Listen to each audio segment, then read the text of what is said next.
Carsten, wir wollen direkt mit Ihnen gemeinsam auch in die Ukraine schauen, denn Sie sehen schon, es ist eine Eilmeldung, denn es gibt aktuell in der Ukraine überall Luft- und Raketenalarm. Im Gebiet Dnipropetrovsk, da sei auch bereits eine russische Hyperschallrakete vom Typ Kinschall eingeschlagen. Das berichten die Behörden dort.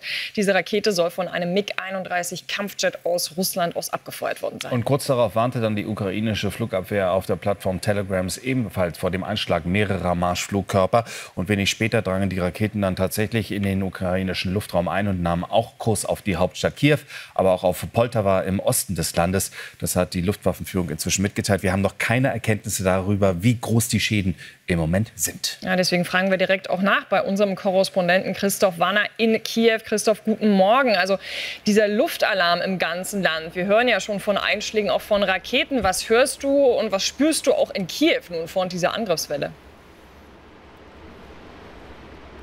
Also ich denke, besonders brisant ist die Lage an diesem Morgen in Dnipro. Das ist diese wichtige Stadt am Fluss Dnepr, unweit auch des Kriegsgebietes, vielleicht so 150 Kilometer westlich gelegen von der Ostfront, und zur Südfront in Saporoschje sind es rund 100 Kilometer. Dnipro ist immer wieder auch Ziel von schweren russischen Angriffen, und so war es wohl heute auch.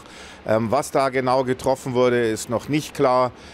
Ob es sich da um diese gefürchteten Hyperschallraketen vom Typ Kinschall gehandelt hat oder ob es ballistische Raketen vom Typ Iskander-M waren, können wir auch noch nicht sagen. Aber ich nehme mal davon aus, dass die Russen wieder die Energieinfrastruktur angegriffen haben könnten. Das ist ja häufig das Ziel der russischen Streitkräfte, möglichst die Stromversorgung lahmzulegen oder zumindest zu schwächen. Damit, sagen die Russen, könne man auch die Aktivitäten der Militärs einschränken, denn die brauchen ja nun mal auch Strom für all das, was sie tun. Und natürlich soll das auch die Moral der ukrainischen Zivilbevölkerung brechen. Jetzt gerade, wo der Winter kommt oder gekommen ist, ist natürlich klar, wenn kein Strom da ist, wenn die Wohnungen kalt sind, dann hat das katastrophale Wirkung auf den Zustand der Menschen. Das ist, glaube ich, außer Frage.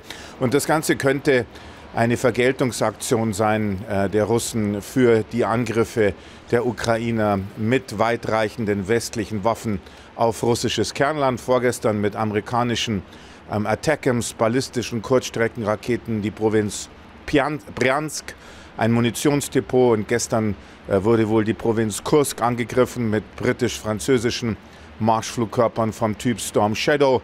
Da der Ort Marina, da gibt es einen historischen Gebäudekomplex, und da vermuten die Ukrainer einen unterirdischen Kommandopunkt der russischen Armee. Und der ist wohl angegriffen worden. Wie stark da die Zerstörungen sind und die Schäden sind, das können wir nicht beurteilen. Es gibt bisher kein Videomaterial, das dokumentieren würde, dass die Ukrainer dort einen wirklich substanziellen Treffer gelandet haben.